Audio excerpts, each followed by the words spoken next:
personas que no pueden entrar, pues no están, pues entonces pueden ver la grabación. Vamos a estar viendo hoy lo que es el módulo número 1. En ese sentido, vamos a hacer un resumen bastante completo sobre este primer módulo, primera semana. Y luego entonces vamos a enseñarles cómo van a ser las actividades ya en el Blackboard. Debería ser antes del viernes. Vamos a ver cómo podemos manejarlo eso, que las personas lo puedan terminar. Es relativamente fácil, las actividades. Y vamos a ver cómo nos va con eso. Aún faltan 2 minutos. Vamos a darle un poquito de espacio. Buenas noches, Santa. Vamos a ver, nos falta todavía 1 minuto. A ver si podemos, si más personas se puedan, pues, integrar.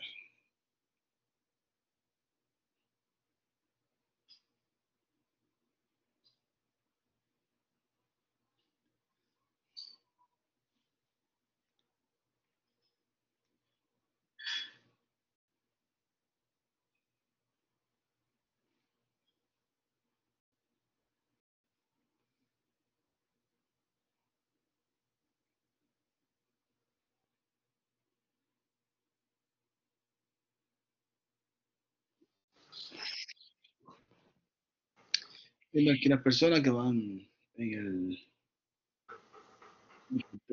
en el, en el portal, a ver quiénes entran. Bueno, vamos entonces ya son las 9. Como el tiempo es limitado, solo tenemos prácticamente 1 hora. Vamos entonces a comenzar, ¿verdad? En Fa. Vamos a revisar primero lo que es nuestra primera semana, primer módulo. ¿Qué veremos aquí? Mire, vamos a ver desde ya la historia y el concepto de educación virtual. Primero, vamos a describir los principios de aprendizaje que forman la base de la enseñanza y el aprendizaje digital. Y además, tenemos que diferenciar esos principales componentes de 4 teorías sobre el aprendizaje. Tenemos 4 teorías que vamos a revisarla de forma minuciosa, a ver cómo lo podemos. Dame un segundito por aquí, que hay con el micrófono abierto. Ok, vamos a cerrárselo. Ok. Entonces, vamos a ver 4 teorías de la enseñanza y aprendizaje. Vamos a comenzar entonces, primero, viendo que el aprendizaje digital no es nada nuevo, señores. O sea, tenemos, aunque ustedes ven esas personas que son del año 27 y demás, hay muchas enseñanzas de lo que es el aprendizaje digital que vienen desde mucho antes.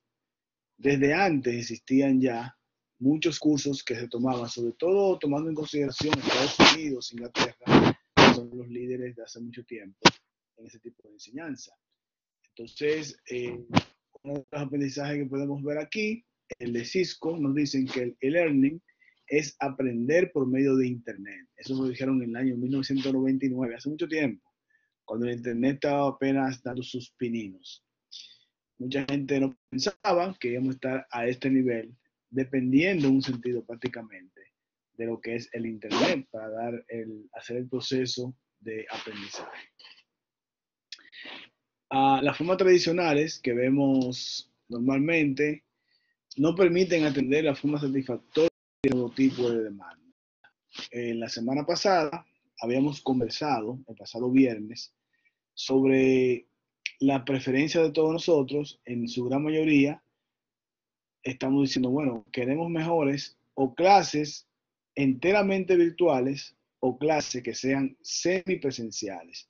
Ya las clases presenciales las tomamos en consideración, son importantes, pero vimos este gran potencial desde el año pasado para acá, fruto de la pandemia, que el gran potencial que tiene la parte de la educación virtual. Entonces, necesitamos para eso un tiempo de trabajo, una socialización y también a partir de ahí una selección temática que sea interesante a las personas que van a estar en los cursos. En ese sentido, así el primer curso moderno de aprendizaje a distancia se dijo que fue en el 1837, imagínense, hace mucho tiempo de eso, ¿verdad?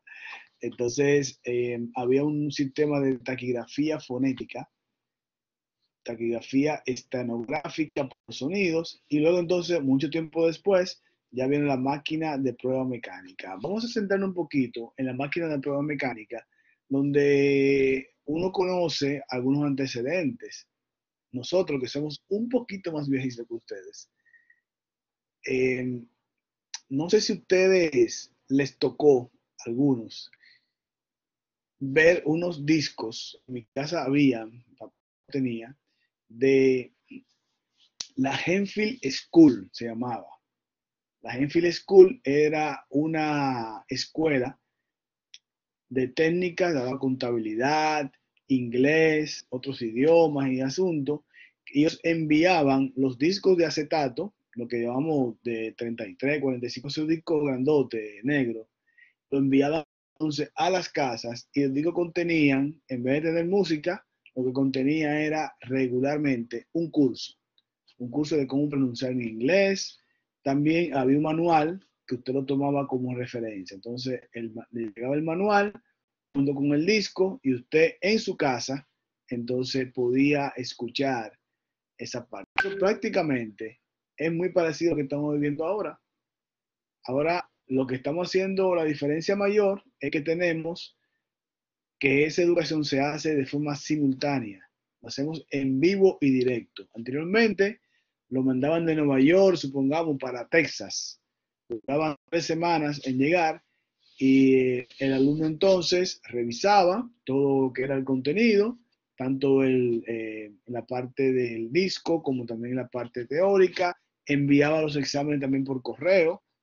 O sea, en fin, había una dinámica que se puede llamar prácticamente una educación pre-virtual, porque tenía las características de una educación virtual. También, luego de eso, ustedes recuerdan, posiblemente algunos de ustedes, ahí sí, ahí no pueden se queda mal. Muchos de nosotros, cuando estábamos en la escuela, nos daban las clases de inglés con unos casetes. ¿Recuerdan los casetes, verdad? No me digan que tampoco recuerdan eso. Vamos a ver, ¿quién recuerda los casetes? ¿Quién puede describir a los que son jovencitos qué era un casete? A ver, ¿quién me da una ayudita ahí de las personas que son de mi generación? ¿Nadie me ayuda? Señora, ayúdeme ahí. Nadie sabe qué son los casetes. Un casete simplemente se hacía, se grababan cosas y usted podía escuchar música, reproducir cualquier tipo de material y también se utilizaba para uno, sobre todo, dar clases y recibir clases de inglés. Lo que estudiamos inglés en ese tiempo, grabábamos las clases algunas veces, incluso al principio era común que algunos estudiantes llevaban máquinas de grabar casetes a las aulas a tomar clases teóricas. Entonces esos estudiantes ponían la grabadora encima del escritorio del profesor, el profesor hablaba, él ponía a grabar eso duraba creo que era 90 minutos y algo, y usted tomaba una clase completa y luego entonces en su casa lo reproducía para poder copiar la clase mejor y también para tomar algún tipo de apuntes extras. Entonces, también prácticamente estamos usando la tecnología para llevar las informaciones y grabarla y verla en otro ambiente, tal como ustedes lo están haciendo ahora, en su casa. Entonces, eso era prácticamente una era que se puede llamar pre-virtual, ¿verdad? Oh, pero aquí la gente son muy jóvenes o se están haciéndolo, no sé. O sea, pero hay mucha gente que yo sé que estudió con casete, sobre todo en inglés. Ya visto eso, la parte de la historia, vemos entonces ya otra parte más que es con las computadoras. Ahí sí también muchas personas nos tocó primero con la computadora directamente y luego entonces llegaron unos artículos que se usaban que eran los disquetes. ¿Con los disquetes? Oh, pero gente son muy, muy jóvenes todos. Sí, Héctor, los disquetes sí, profesor, los sí. disquetes Ah, se utilizaban para uno hacerle, grabar tanto las clases como algunas herramientas de trabajo también en las sí. oficinas se utilizaban los disquetes y en muchas organizaciones también se utilizaban para lo que es eh, las nóminas también se grababan en el disquete. Entonces Oh, lo que se sí, es- llevaba a un TXT para poder procesarla luego. Mira, muy buena esa parte. Déjame ver, por ejemplo, como dice Héctor, nosotros poníamos el disquete en ese espacio que está ahí. Habían dos disquetes. El primero, que era el original, que tenía, creo que era 5 pulgadas de diámetro, y después llegó uno que era 3 pulgadas y media. Entonces, simplemente prácticamente era un disco duro, pero que le cabía poca información. Usted puede tener, por ejemplo, 10 o 20 archivos de Word. Si tenía uno más, se llenó el disquete, la capacidad era muy poca. Entonces, simplemente el aprendizaje repetido por computadora ayudaba a eso. Dígame, Mauricio. Se llamaban floppy porque eran, Ah, sí, floppy. floppy disk, exactamente, muy bien. Mira, hasta el nombre ahora, como tú me estás diciendo, me está llevando a buenos recuerdos. Cuando uno tenía eso, que se me quedó el floppy otra Porque vez en eran, su casa. porque eran flexibles. Sí, exactamente. Muchas gracias, Mauricio. Muy buenas memorias. Entonces, miren, entonces, como ustedes ven, desde antes ya teníamos educación virtual. Luego entonces se fue desarrollando mucho más con los correos electrónicos y después vino la otra parte que es lo que sí ustedes mucho conocen, también supongo yo, que todavía se usan más, las memorias USB, que aún se usan en algunas ocasiones, ya se usan mucho menos porque uno tiene prácticamente, ya uno lo que hace es que en las nubes, como vamos a ver ahora, en las nubes es que uno mantiene más información. O sea, ya uno tiene, no que uno tiene la computadora, son las básicas. Y una recomendación bien importante. Si usted tiene mucha documentación en su computadora, en la cuenta de Gmail, la cuenta de Hotmail, la cuenta de todo eso, es prácticamente gratis. Súbalo a la nube porque muchas veces, si se daña la computadora, se daña el disco duro, se pierde mucha información. Entonces, ahora, ¿qué uno hace? Lo sube a la nube. Se me rompió la computadora, se me dañó el celular, yo no tengo ningún problema. Simplemente busco esa información que está arriba y la puedo entonces revisar. Y también la puedo utilizar en otras computadoras como u otros equipos, como por ejemplo la tablet y demás asuntos. También está el aprendizaje actualmente de los LMS. Bueno, LMS, Learning Management System, LMS. Así que se llama los sistemas de administración de aprendizaje. Se llama actualmente esto, lo que estamos haciendo nosotros actualmente. Entonces, ¿cómo uno aprende? Aprende primero utilizando las informaciones que están en las nubes, como el Blackboard que ustedes ven ahora mismo, la computación para poder acceder, el aprendizaje a través de plataformas sociales también. Por ejemplo, vamos a ver, ¿a quién le gusta cocinar mucho aquí? Vamos a ver, Ginette, ¿te gusta cocinar a ti mucho? Toma tu micrófono, Ginette, para que me diga algo. A ver. Ah, mira, Evelyn. Evelyn le gusta cocinar mucho. Evelyn, toma su micrófono, por favor. Si usted va a recibir una visita de un país, por ejemplo, de Francia, y le mira, dice, yo quiero un ratatouille que usted me haga de visita. ¿Qué usted hace en ese caso? ¿Cómo usted consigue la información para poder hacer ese ratatouille? A ver, Busco un tutorial en YouTube. exactamente. Excelente, Evelyn. Eso es lo que uno hace. Se va a YouTube y escribe Ratatouille. Le va a salir mucho la película, que tal cosa, pero después le va a salir el plato.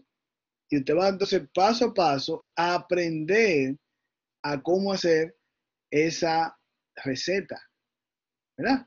También igual, muchas gracias Evelyn, también está igual lo que llamamos los MOOC, los cursos abiertos en línea.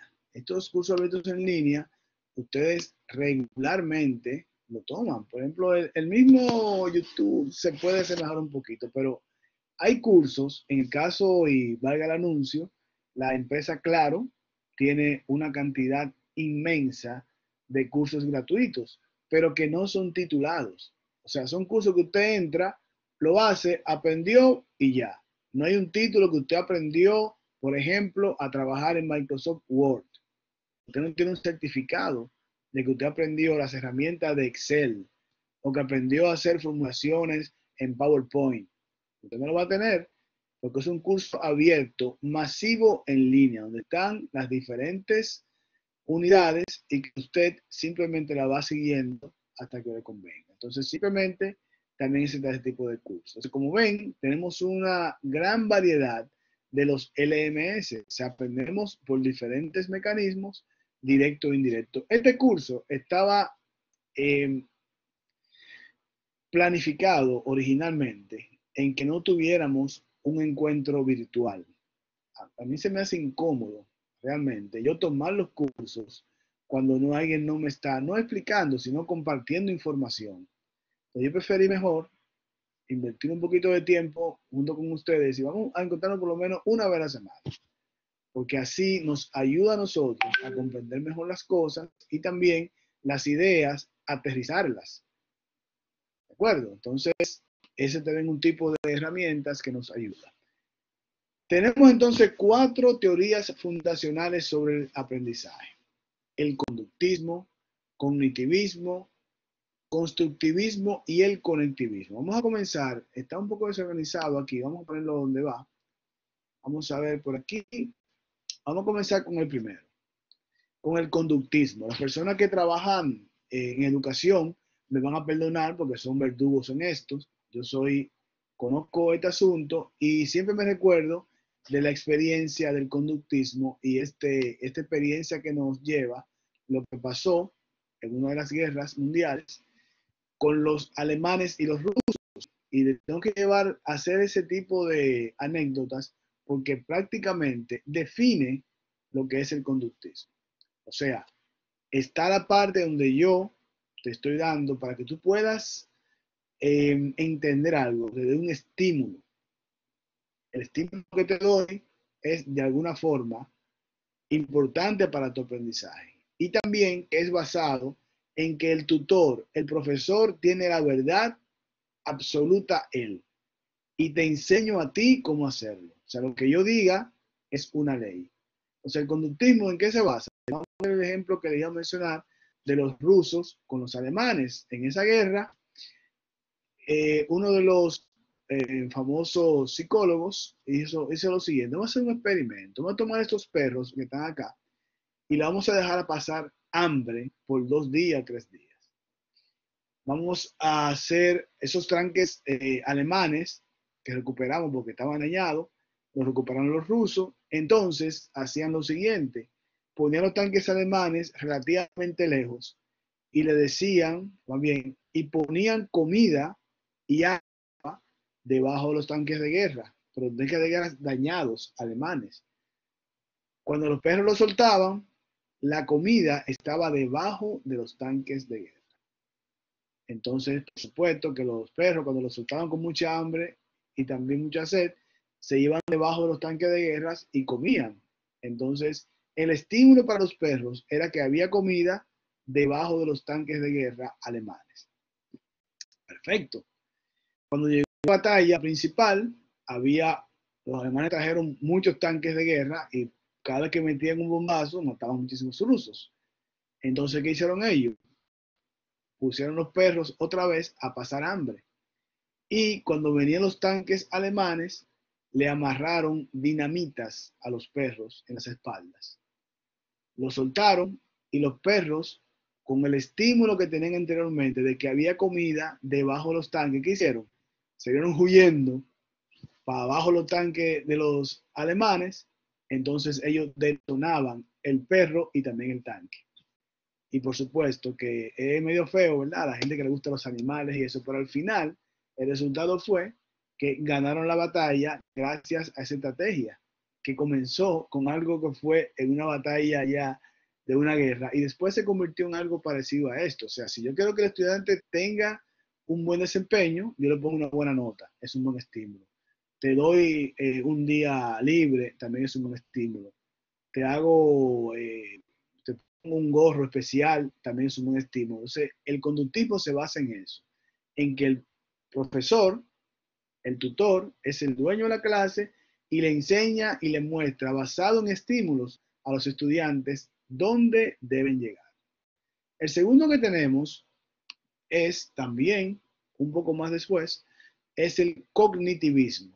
En este caso, lo que hacemos es que, o lo que hacíamos en ese caso era, la información nos llega mediante los sentidos. Entonces, confiamos mucho en que el cerebro humano podía almacenar una gran cantidad de información y sacarla cuando sea necesaria. Entonces, la memoria en el cognitivismo era lo que más hacía falta para que un estudiante sea bueno. Igualmente, el tutor lo que decía era 2 más 2, 4. 4 más 4, 8.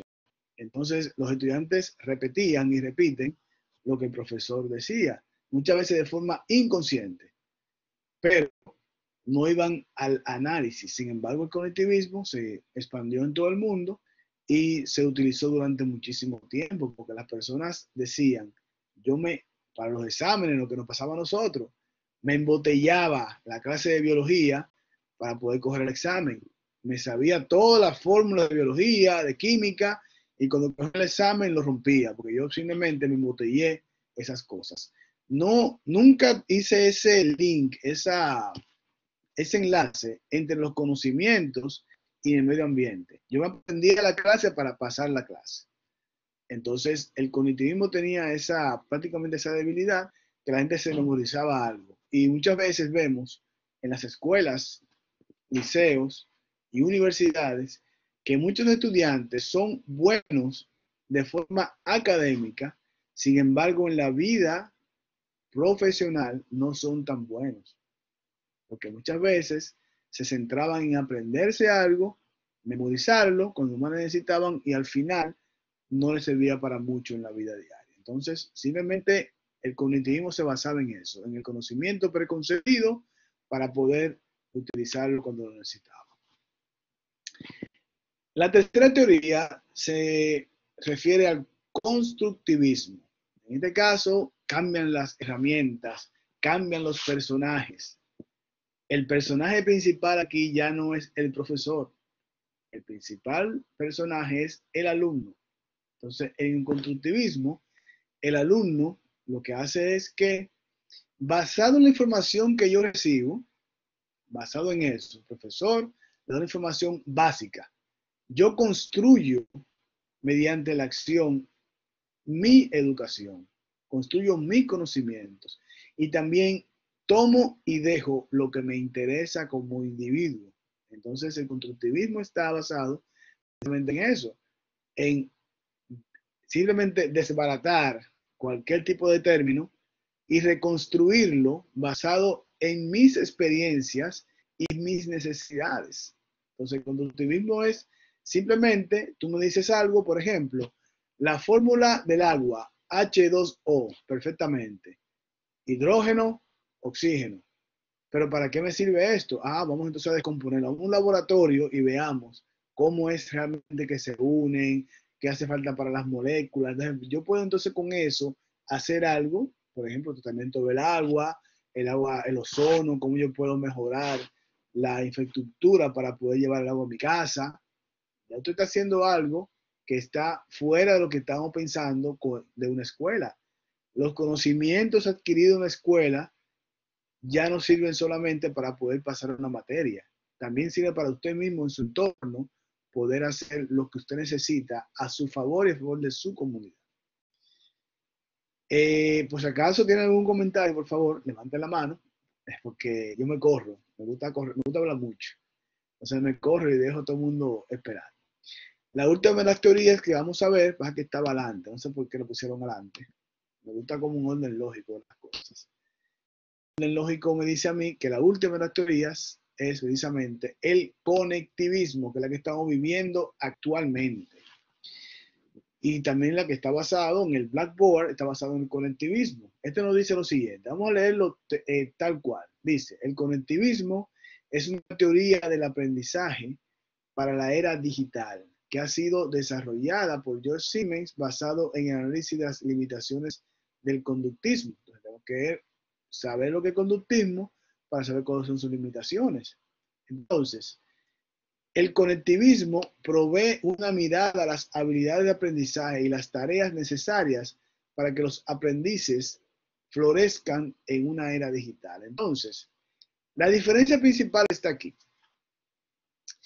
Mientras que el conductismo se basa en que el tutor tiene la razón y hace lo que diga, y el estudiante hace lo que diga el tutor, y puede imitar basado en un estímulo. Entonces, en este caso, el conectivismo trabaja al revés.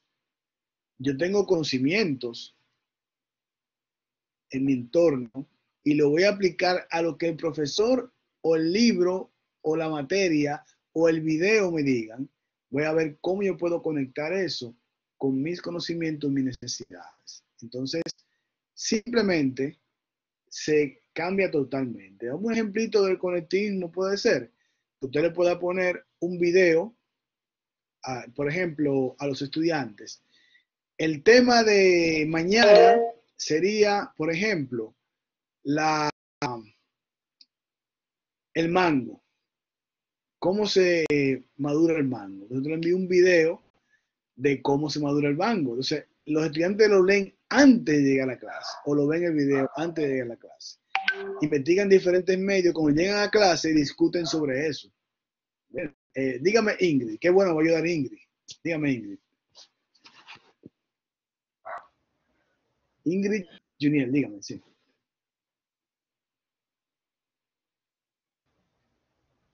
Ok, buenas noches. Disculpa mi tono de voz, es que tengo el virus.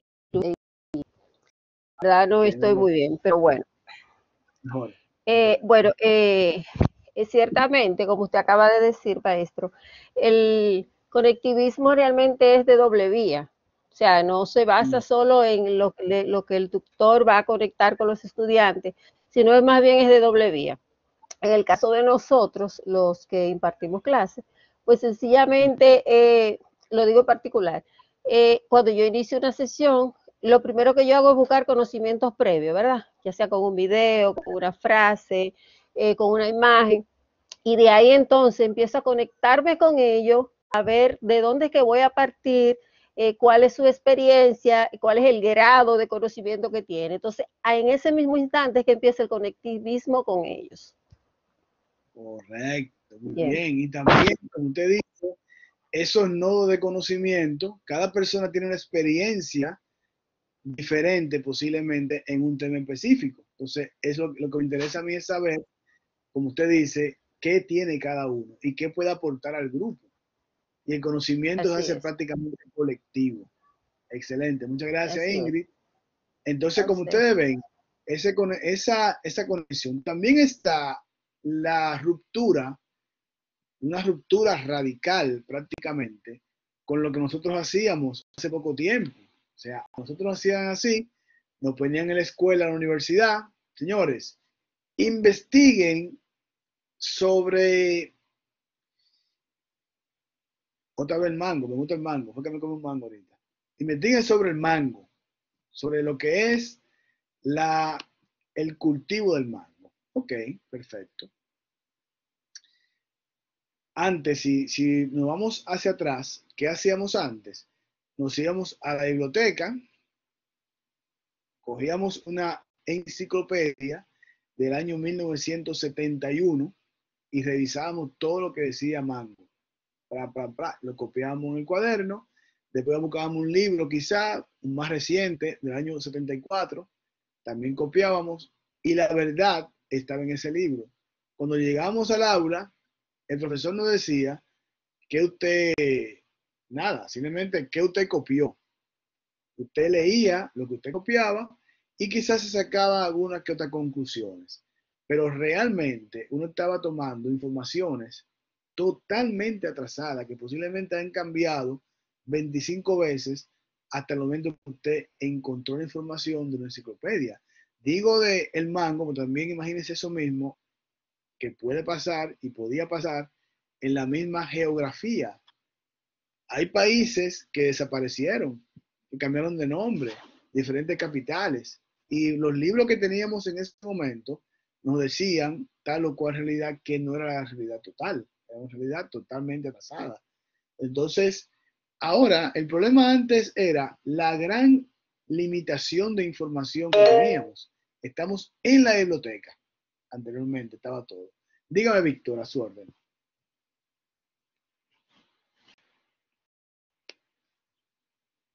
Adelante, Víctor. Sí.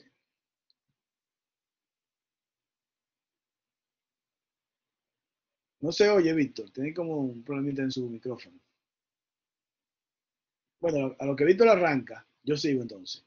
Miren, precisamente lo que pasaba anteriormente era las limitaciones de la información. Usted tiene que ir a la biblioteca a buscar una enciclopedia con informaciones atrasadas. ¿Qué nos pasa ahora con el conectivismo? Las informaciones han cambiado. Ahora usted digita en Google, por ejemplo, la palabra digital y le salen 8 millones de páginas que hablan de alguna forma de lo que es digital. Entonces el problema cambió. El problema antes era que no había información. Ahora es que hay mucha información y esa información hay que filtrarla.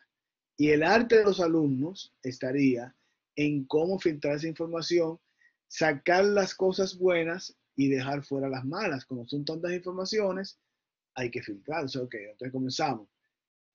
Escribimos en Google digital. Bien. Entonces le ponemos también en la parte de adelante información digital. Ok. Y le ponemos también una limitación, que sean informaciones basadas en la educación. Y después le ponemos otra limitación, que sean informaciones del año pasado para acá. Yo estoy ya poniendo de los 8 millones de información que tenía, mientras más limitado yo ponga, va bajando mucho más, pero me puede bajar, por ejemplo, a 4 millones. Y nadie en su sano juicio va a leer 4 millones de informaciones de nada, porque no puedo hacer nada en ese sentido. Entonces, ¿qué hago? Ahora mismo el problema está en el conectivismo, que tenemos mucha información y cada quien tiene una verdad a medias. Ya 2 y 2 no son 4, por ejemplo, como usted ve, pero 2 y 2 son 4, sí, pero desde que yo nací, 2 y 2 son 4. Pero si tú sumas 2 parejas más 2 parejas, no son 4, son 8. Entonces, ese tipo de análisis que son tan básicos, tan tontos, no nos enseñaban en la escuela. Uno tiene que tomarlo, deducirlo, desempolvarlo y vivirlo también. Cuando hablo de una cantidad de unidades, por ejemplo, los productores de huevos, ellos hablan de cartones de huevos, ellos hablan de millares de huevos. Yo hice 50,000 huevos, no, 50,000 millares. Son huevos del mundo que se pueden hacer en una granja durante un buen tiempo. Es lo que se vende, es lo que se está produciendo. Entonces la información con el conectivismo nos cambió. Entonces como cambió también cambió la escuela, también cambió la universidad y también cambiamos nosotros los tutores. Nuestra labor ahora mismo es tomar las informaciones de todo el mundo y no tomar yo un partido de que es o no es así, sino esperar que todos digan y yo doy mi punto de vista, que no necesariamente es el punto de vista o el punto final, sino que puede ser un punto y aparte o una coma en esa oración que ustedes están desarrollando. Entonces, como ustedes ven, esa es la última de las filosofías prácticamente que estábamos revisando. Ya un poco más para adelante, luego que vimos las 4 teorías, vamos a ver por aquí los objetivos educativos. En un proceso de aprendizaje tenemos entonces nuestra principal misión es lograr un aprendizaje activo, o sea, que no se quede solamente en lo que son sentarnos aquí durante una hora y escuchar a una gente hablando, no, que se vaya un poquito más allá a que yo pueda poner en evidencia algunos que otros problemas. Además, fomentar la creatividad e innovación en el proceso de enseñanza-aprendizaje, favorecer el desarrollo de los procesos cognitivos y creativos, y además, finalmente, conseguir que los sujetos sean responsables de su propio aprendizaje mediante la construcción de significado. Entonces, los sujetos, las personas que están, en el caso de ustedes, que son ahora mismo, están fungiendo como alumnos, todas las informaciones que le estamos dando, no es para que ustedes la guarden y para que simplemente pasen una materia. No, es para que ustedes puedan decir, mira, ahora mismo estoy embarcado en este objetivo. Mi objetivo principal puede ser uno de esos cuatro, o pueden ser los cuatro juntos, de acuerdo a la teoría del aprendizaje, ¿no? Ya cuando hablamos sobre el rol del docente, le decimos que ha cambiado. Un moderador de temas. El otro día, el compañero que es arquitecto, Mauricio Estrella, nos decía sobre la charrancha. Posiblemente eso sea algo que tenga más de 30, 40 años. Mi primera carrera fue de arquitecto, fue que me olvidé de eso. O sea, terminé arquitectura y me dediqué a trabajar en ingeniería industrial. Ya, pero yo recuerdo cuando estudiaba ingeniería, arquitectura, se hablaba de la charrancha. O sea, ¿eso no ha ido evolucionando? Posiblemente sí, pero ¿qué sucede? La forma que se enseñó en esa ocasión es muy diferente como se enseñó ahora. ¿Qué hace él ahora? Se va al patio con las personas, toma madera, toma martillo en mano y hagamos una charrancha. Y ya el estudiante no lo ve solamente en la parte de que lo vi en una postal o en un libro, ya lo estoy viendo físicamente y sé cómo calcularla y sé la importancia que tiene eso en el proceso productivo, ¿verdad? En el proceso de construcción. También tenemos la docencia se debe basar en el uso y manejo de terminología cognitiva, clasificar, analizar. Vamos a clasificar tal o cual cosa. Vamos a inferir, de acuerdo a estos términos, cuál es el mejor término. Vamos a deducir y demás. El rol del docente cambió, definitivamente. Ahora, también el rol del estudiante es muy diferente. Ya el estudiante, en vez de ser un ente que está esperando la información, es un ente que debe dar información. En vez de ser pasivo, es más activo. Construye el conocimiento por sí mismo de acuerdo a las enseñanzas que le pueden dar sus compañeros, el profesor, el entorno, los videos, los libros, la universidad, la familia, el barrio. El rol del estudiante también cambió bastante, no es lo mismo que era antes. Eso queremos hacerlo en todas las partes, ¿verdad? Y eso es lo que estamos logrando. Lo estamos logrando poco a poco, sin uno querer. Ha estado llevando a los estudiantes a que ellos piensen con su cabeza, no con la mía.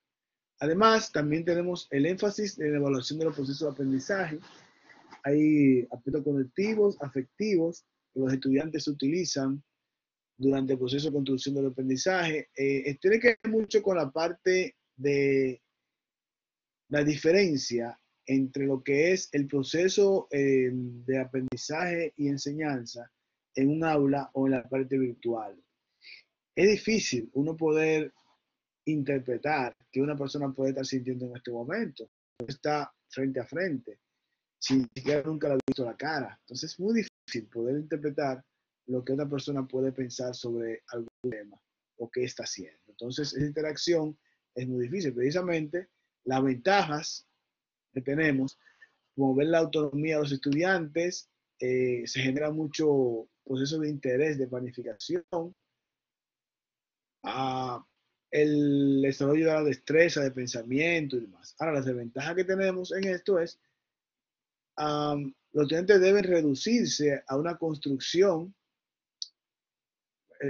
se reducen los procesos de enseñanza y aprendizaje en sentido general, también una construcción subjetiva de algo que está en proceso de dejar de ser, que dejar de existir en un futuro inmediato. Las cosas pueden estar ahora mismo bajo una teoría y mañana pueden desaparecer. Señores, las cosas cambian todos los días. Las circunstancias cambian todos los días.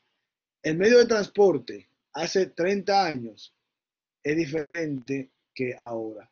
Hace 30 años existía, por lo menos en Santo Domingo, un transporte público.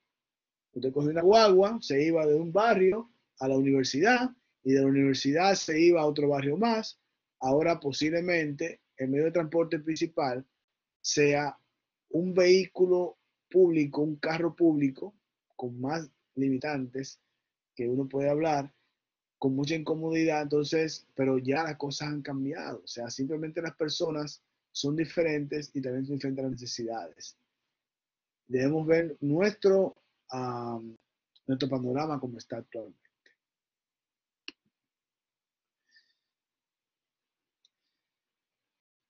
Cuando monitoramos el progreso de los alumnos en la parte virtual, entonces ofrezca una parte de preguntas y respuestas a sus inquietudes.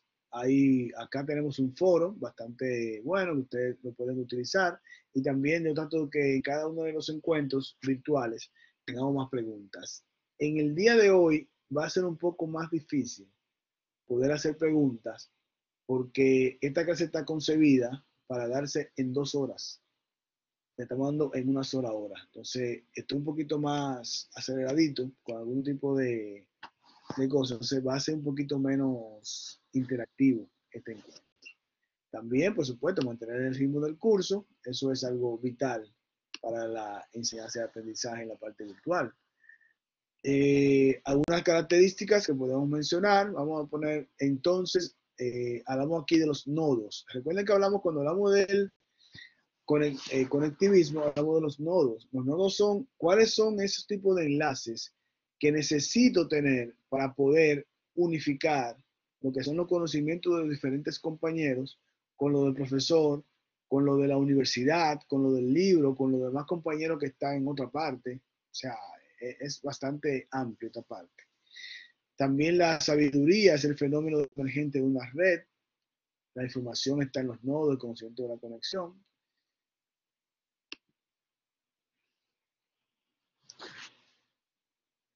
A tomar en cuenta los docentes. ¿Qué cosa? Fomentar sistemas que facilite la creación de conexiones, validar la calidad de las conexiones, establecer el aprendiz y demás. No vamos a irnos a leer todo esto. Ustedes tienen este material también disponible en su Blackboard, lo pueden revisar como ustedes quieran también. No vamos a irnos a leer tanto. Sobre todo que no es bueno, ustedes seguramente esto lo saben, cosas como esta, que hay solamente teoría, lo que hace que aburre a la persona. Quiero llevarlo a un punto para hacer una actividad que vamos a hacer ahora mismo, casi ya, entre todos nosotros. Entonces, miren, la relación docente-estudiante no reside tanto en construir que el alumno un conocimiento nuevo, sino en gestionar y facilitar las herramientas necesarias. ¿Qué hace la labor del tutor, del docente? Es facilitarle. Aquí tienes el material, aquí tienes las personas, entonces trabaja con esto. Si tiene algún tipo de pregunta, pues te ayudamos. Pero es que cada quien trate de hacer con la menor intervención del tutor, hagan la mayor cantidad de trabajo. El tutor simplemente es un coordinador entre lo que tengo y lo que es. La evaluación también, hay varios tipos de evaluaciones. Está la formativa y la sumativa. En este caso, estamos apostando por una evaluación que sea más formativa y menos sumativa. Que pensemos menos en nota y que pensemos más en lo que son los conocimientos y las aplicaciones de los conocimientos.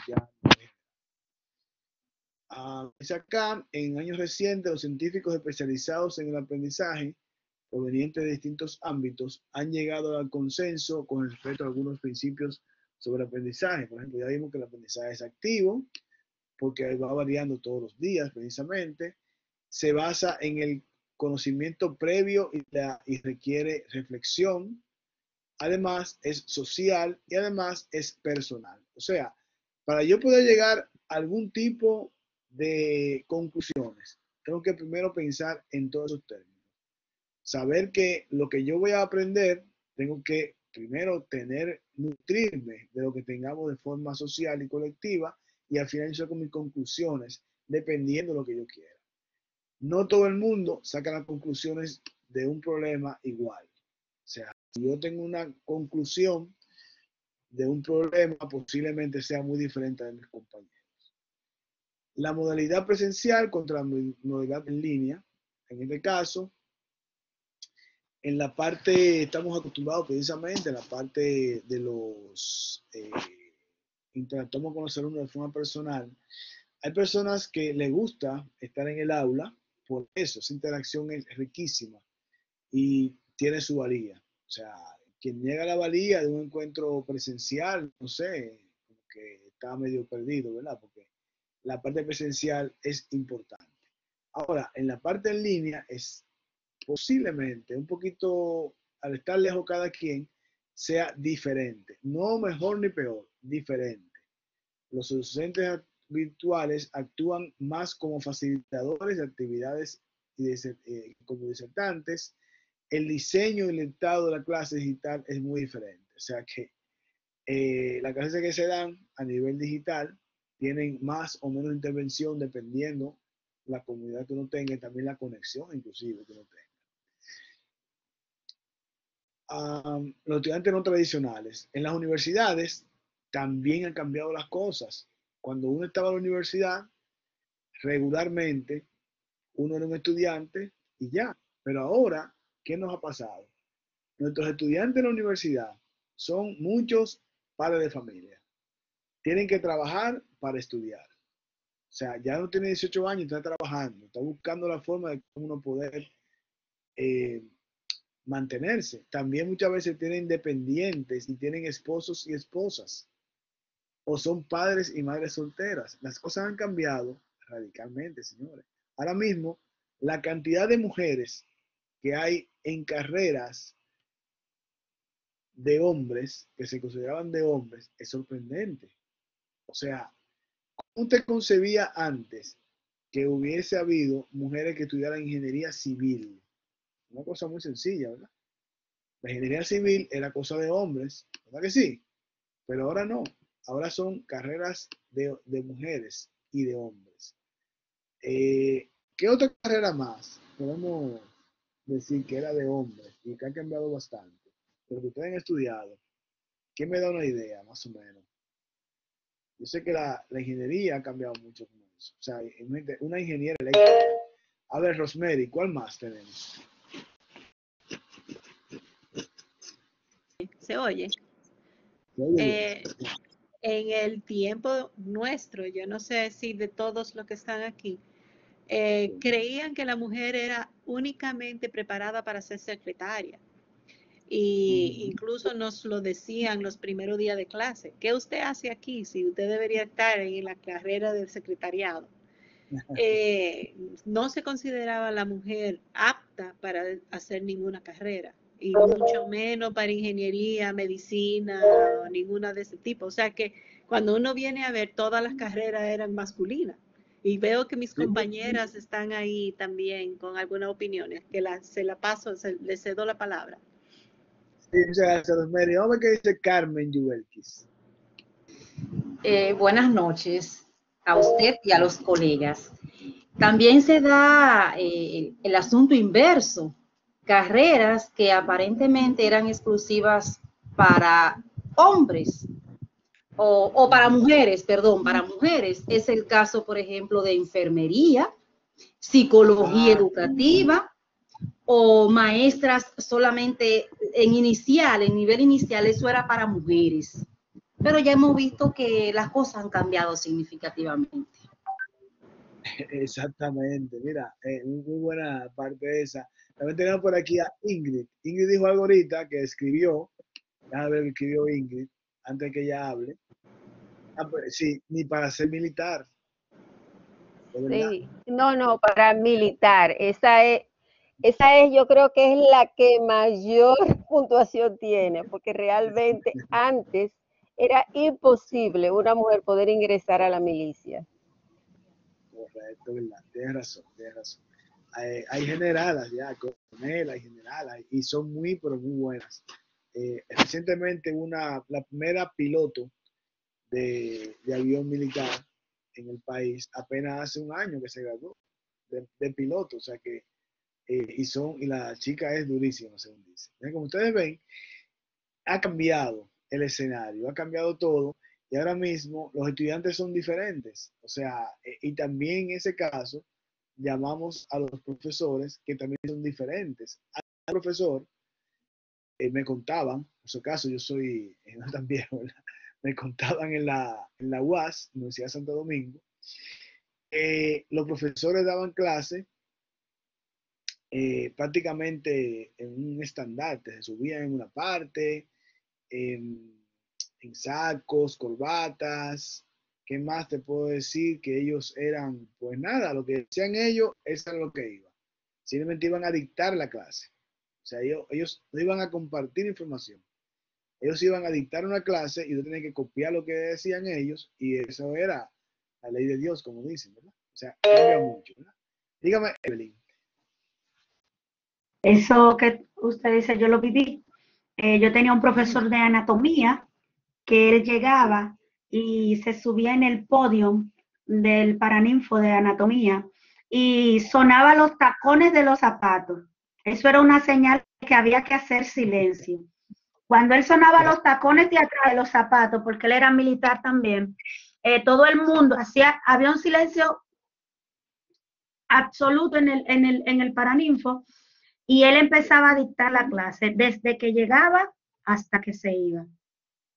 Nadie podía hablar, nadie podía decir nada, y al final él dejaba tarea y así iba cada día, cada vez que teníamos la clase. Entonces, ¿ustedes dan clase también de medicina ahora, Evelyn? ¿Usted da clase a los médicos? No, verdaderamente no. Bueno. Perfecto, muy bien. Carmen, dígame, Carmen. Rapidito, con la intervención de Evelyn, me recordó un maestro que tenía ya en la universidad, que el saludo de él en la puerta era punto y aparte para continuar dictando. Wow. O sea, que eso era, bueno, ha cambiado bastante, como ustedes ven. La formación, la información, y uno dirá, bueno, antes era mejor o era peor. Simplemente es diferente, es simple. O sea, yo creo que lo mejor y peor había que ver los resultados de lo que se hacía antes y lo que se hace ahora. Los medios eran muy diferentes. O sea, llegar a tener una tiza en la mano era un privilegio. Ahora mismo tener una tiza en la mano es un atraso. O sea, usted es un profesor de matemática que llena la pizarra de cualquier problema. Cuando usted tiene ahora mismo, posiblemente, y lo escribe en la pantalla, es mucho más fácil, ¿verdad? Dígame, Mauricio.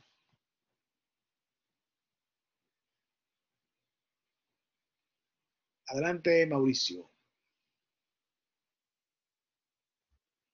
Sí, quería comentar algo. No sé si producto de la concentración a la que hemos sido sometidos dando estas clases virtuales, pero siento que ahora, yo no sé si antes había distracción para eso, o era el profesor el que se distraía, o el ambiente general era distractorio.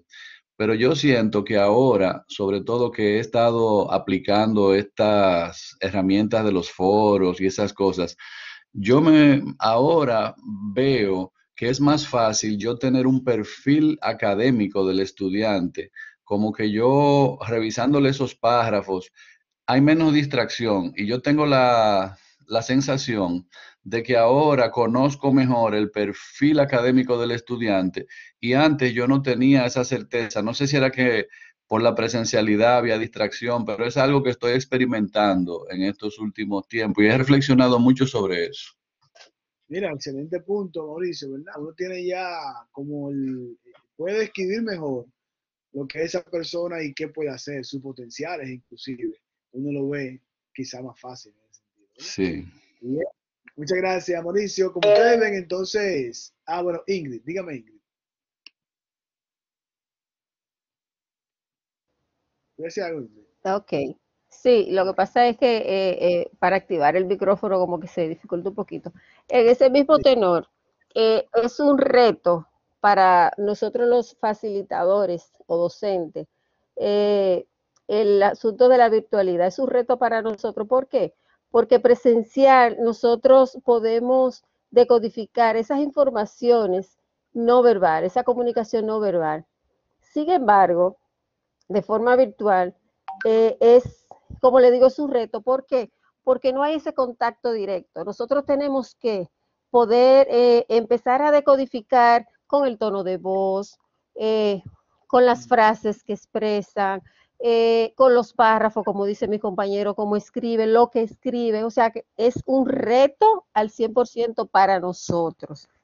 Otra cosa importante es que todavía nos falta, hay muchas personas, hay muchos facilitadores que no quieren salir de su zona de confort, no quieren montarse en el tren de la evolución, no quieren impartir de forma virtual. Y yo digo que es temor.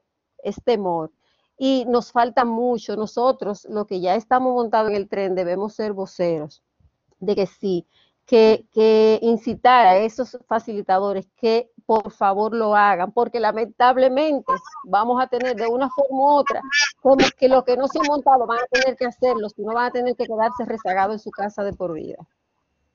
Exactamente. Es Bien, cuanto. hemos visto eso.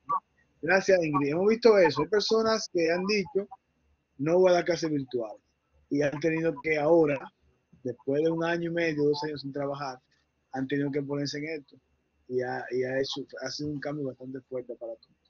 Miren, los ámbitos del aprendizaje están centrados a alumnos. Recuerden que hablamos ahorita al principio, las primeras 2 teorías estaban basadas en ser centradas en lo que es el profesor.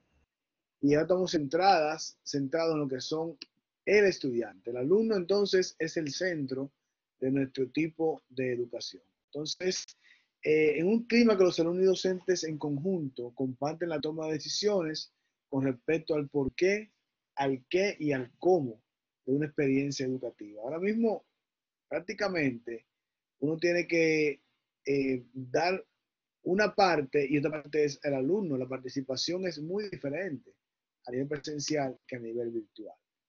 Además tenemos por aquí, precisamente con medios móviles, ya vimos, por ejemplo, la parte de los registros y todo el asunto. Ha cambiado una forma increíble. Específicamente, yo le puedo dar constancia a las empresas. Hasta hace apenas 1 año y medio, 2 años, muchas empresas industriales usaban lo que se llama registro de calidad, que eran los inspectores de calidad, llevaban un registro de la calidad de la línea de producción. Y ahora mismo están utilizando casi todo tablet y celulares. O sea, al momento que ellos hacen cualquier tipo de reporte que está algo malo, llega al gerente de calidad que está en su casa, asumiendo quizá que hay un problema de calidad en la empresa, porque trabajan 24/7. Entonces, antes se enteraba como llegaba en la mañana, ahora mismo se da cuenta a cualquier hora del día. Entonces, te da una información bastante reciente y buena. Entonces, la información también llega a sí mismo. Los cambios en cualquier tipo de cosa son tan rápidos que no nos damos cuenta. O sea, este curso en apenas nosotros preparamos el año pasado y le puedo decir que cambió este mes anterior, cambió en más de un 50%. Todo lo que ustedes ven, o sea, todo lo que ustedes ven ahora mismo cambió porque lo revisamos nuevamente y dijimos, ¿por qué no? Eso ya no es así. Tenemos que otra vez comenzar y a curar nuevos contenidos que se habían generado en los últimos 3 o 4 meses. Entonces, cambia. La disponibilidad de las personas de tener diferentes informaciones también nos cambia. Las aulas virtuales, como tenemos ahora mismo, son entornos de aprendizaje digital, que podemos tener, por ejemplo, un invitado de otra parte. Vamos a invitar a una persona aquí un día de esto que nos dé 10 minutos una charla sobre un tema específico. Esa persona no está, va a ser un invitado de nosotros. Simplemente las cosas cambian de no tener que tener una persona física en un aula que tenerlo de forma virtual y ayuda muchísimo. O sea, un experto de una universidad X, en caso que voy a invitar a un peruano que nos dio el primer curso virtual en el país hace un par de años, ya se comprometió conmigo a que venga un día por 10 minutos a hablar sobre un tema muy específico.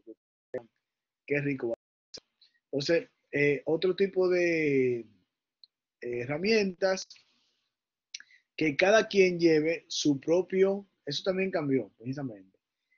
en las aulas de la universidad, que cada quien llevara su equipo, una tablet, una PC, una laptop. Entonces ha cambiado, porque lo que decíamos en ese momento era, mira, la persona conoce su equipo y se siente más cómodo con su equipo. Pero en este caso, ¿qué está pasando? Todos tenemos nuestros equipos. Ya no es un tema de discusión, porque todos tenemos nuestros equipos muy diferentes que tenemos que hacer, aplicarlos a la que estamos llevando del día a día. Señores, yo sé que es un día medio complicado, ¿verdad?